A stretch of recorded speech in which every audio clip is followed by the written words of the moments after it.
Je passe maintenant à parler des suites sur un espace vectoriel normé. Donc les suites. Les suites, comme c'est connu, c'est une application qui a comme espace de départ n et qui arrive maintenant dans un espace vectoriel E. On dit qu'elle converge vers un vecteur L lorsque la norme de un-L tend vers 0. Donc une suite un incluse dans un espace E converge vers L. Le mot converge vers L nécessite déjà une norme. Donc, une suite qui vient de l'espace vectoriel, cet espace-là qui est muni d'une norme, pour parler de convergence, pour dire que UN converge vers L ça nécessite une norme. Pourquoi? Parce que par définition, ça c'est équivalent, on dit qu'elle converge vers L. Quand est-ce qu'on dit qu'elle converge vers L? Lorsque la norme UN moins L, la norme de UN moins L, c'est-à-dire la distance. La norme, ça veut dire la distance entre les UN et L tend vers 0, lorsque n tend vers plus l'infini. Et là, c'est une convergence numérique, parce que c'est un réel, c'est une suite de réels qui tend vers 0. Donc, on dit qu'une suite de vecteurs dans E converge vers un vecteur L, bien sûr, converge vers un L dans E. Converge vers un vecteur L dans E lorsque les distances entre les UN et L tendent vers 0. Ça veut dire, lorsqu'on écrit la définition, ça veut dire que pour n'importe quel epsilon que vous prenez, il va exister un certain rang à partir duquel les distances UN-L vont être inférieures à epsilon. En fait, cela veut dire qu'à partir d'un certain rang, tous les UN vont être dans la boule de centre L de rayon epsilon. Ici, j'ai considéré la boule ouverte.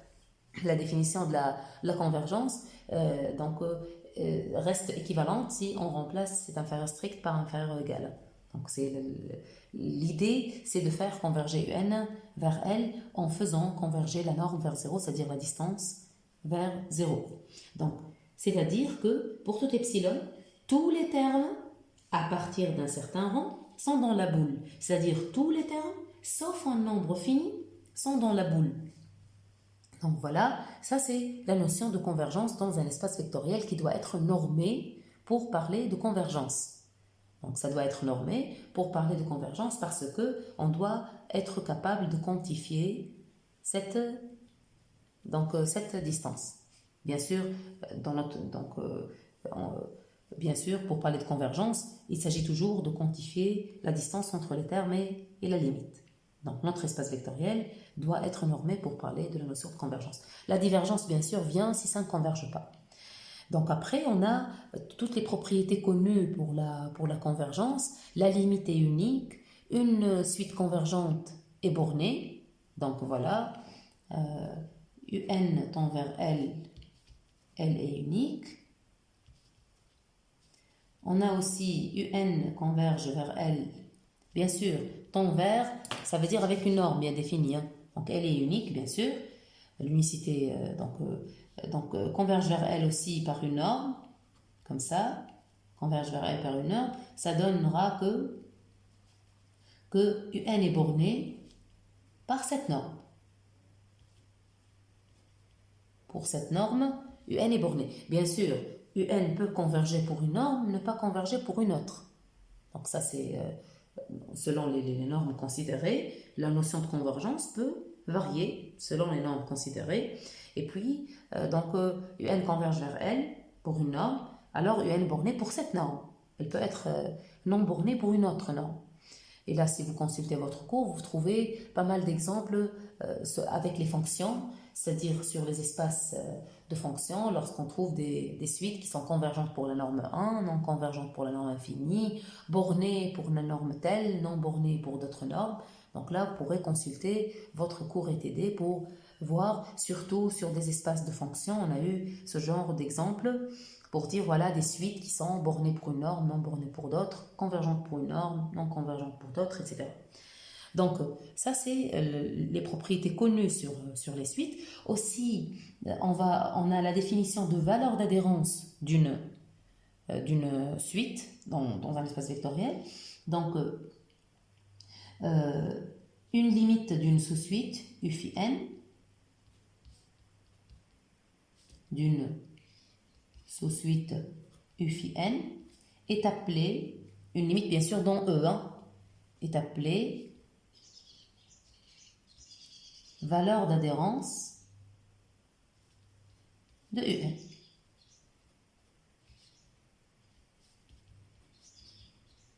Donc, comme l'exemple de la suite moins 1 puissance n qui admet deux valeurs d'adhérence, moins 1 et 1, comme l'exemple de la suite qui vaut 1 sur n pour les impairs et n pour les pairs, qui a une seule valeur d'adhérence, 0. Parce que la partie des indices pairs qui tend vers l'infini n'est pas considérée comme une valeur d'adhérence. Donc une limite dans E, d'une sous-suite u phi n, bien sûr c'est une limite dans E, dans l'espace là où on travaille, dans E.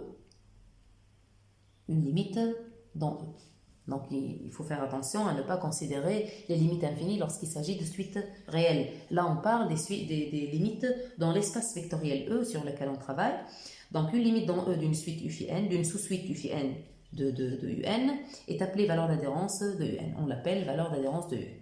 Toute limite de ce genre-là est appelée valeur d'adhérence de un. Donc ce qu'on peut déduire sur des cas particuliers, c'est que lorsque votre espace est de dimension finie,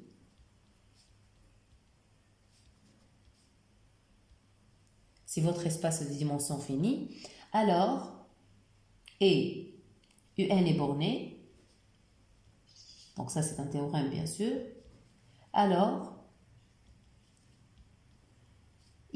alors un admet une valeur d'adhérence, c'est-à-dire il existe une sous-suite convergente. Ça c'est le Bolzano-Weierstrass, donc sur les espaces de dimension finie. Alors un admet plutôt une valeur d'adhérence. Une valeur d'adhérence. Donc là, c'est le Bolzano-Weierstrass sur E de dimension finie. Dimension finie. C'est le Bolzano-Weierstrass sur donc, un espace de dimension finie. Donc si un espace de dimension finie et un une suite bornée sur cet espace, alors cette suite-là va admettre une valeur d'adhérence, c'est-à-dire qu'il va exister, on peut extraire une suite convergente de cette suite. Une conséquence de ça, un autre théorème qui peut être dit comme corollaire, une conséquence de ça, sur un espace de dimension finie, donc sur un E de dimension finie, et avec un est borné,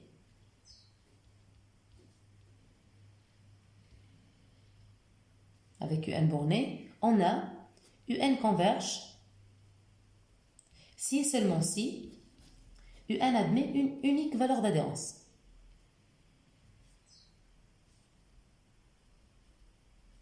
Une unique valeur d'adhérence.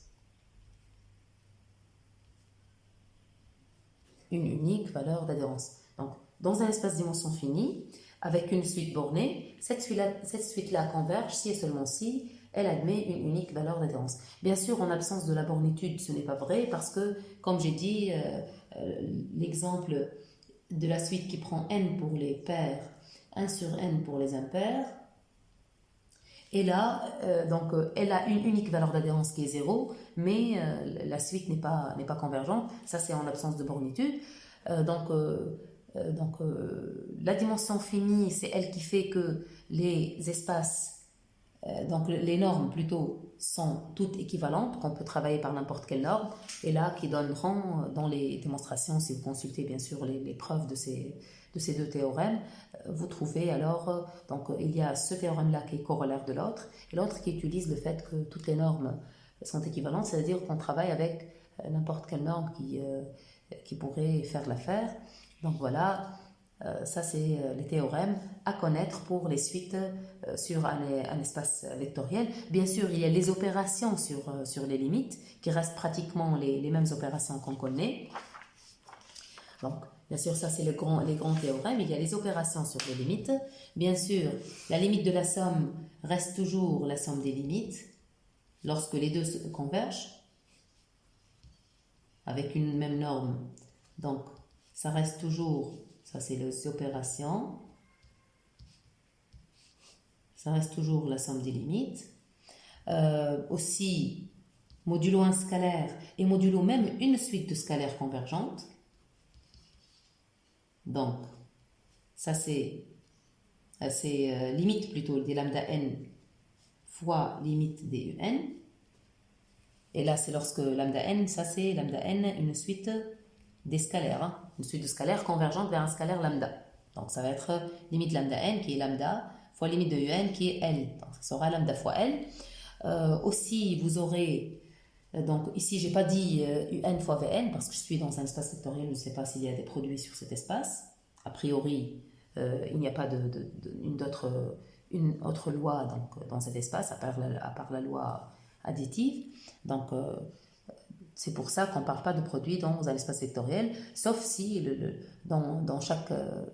c'est-à-dire sur un espace particulier, par exemple pour les matrices, il y a le produit. Donc, ça sera selon l'espace sur lequel on est en train de travailler.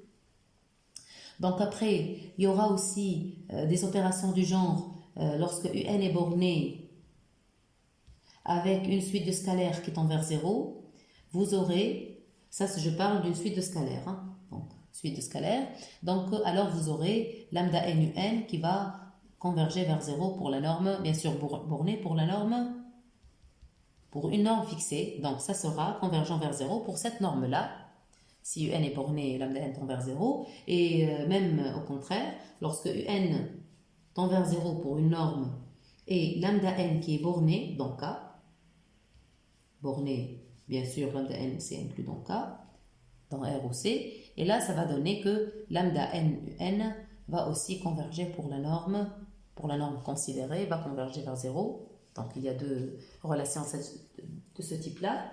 Il y a aussi sur des espaces de dimension finie, sur E de dimension finie, en représentant votre suite UN avec les suites composantes, dimension finie, donc je vais la noter, dimension D, une dimension D. Donc vous allez noter vos composantes, vos coordonnées selon la base. Là, ma vidéo était coupée, donc j'explique ce que j'étais en train de dire. Donc en écrivant notre suite sous cette forme-là, la convergence de la suite sera équivalente à la convergence de chacune des coordonnées. Bien sûr, c'est une convergence numérique dans K. Ici, j'ai dit UN converge avec une norme L, mais j'aurais dû bien préciser que dans un espace dimension finie, grâce à l'équivalence des normes, au fait que toutes les normes sont équivalentes en dimension finie, je peux même ne pas préciser la norme avec laquelle elles convergent. Donc, j'aurais dû l'écrire ici. Donc, je reviens, je l'écris au début. Si n et n' sont équivalentes, on aura que un converge vers L pour une norme, si et seulement si un converge vers la même L pour la norme n'. Ce qui veut dire que une suite sous deux normes équivalentes, elles convergent. Si elles convergent vers L pour l'une, elle va converger vers le même L pour l'autre. Et si elles divergent, elle va diverger aussi pour l'autre norme. Même chose pour les valeurs d'adhérence.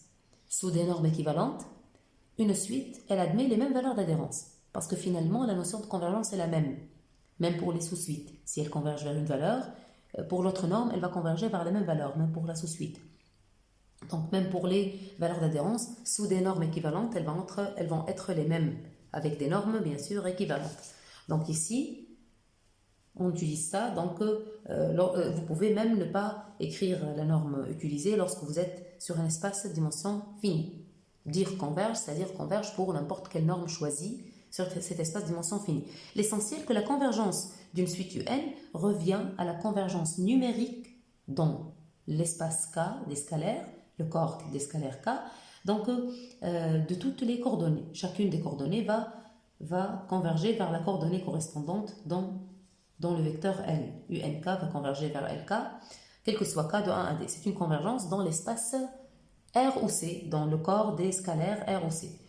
D'une façon analogue, pas la même, c'est pas exactement le même truc, mais c'est d'une façon analogue, lorsqu'on a un produit d'espace, un produit cartésien, E1 croît E2 jusqu'à EM, chaque X s'écrira de cette façon-là. Chaque espace EI est doté d'une norme NI en considérant la norme maximum des normes, donc pour chaque vecteur, maximum des normes des composantes vectorielles. Ici, les composantes, je le redis, elles ne sont pas des composantes numériques, ce sont des vecteurs qui viennent des espaces.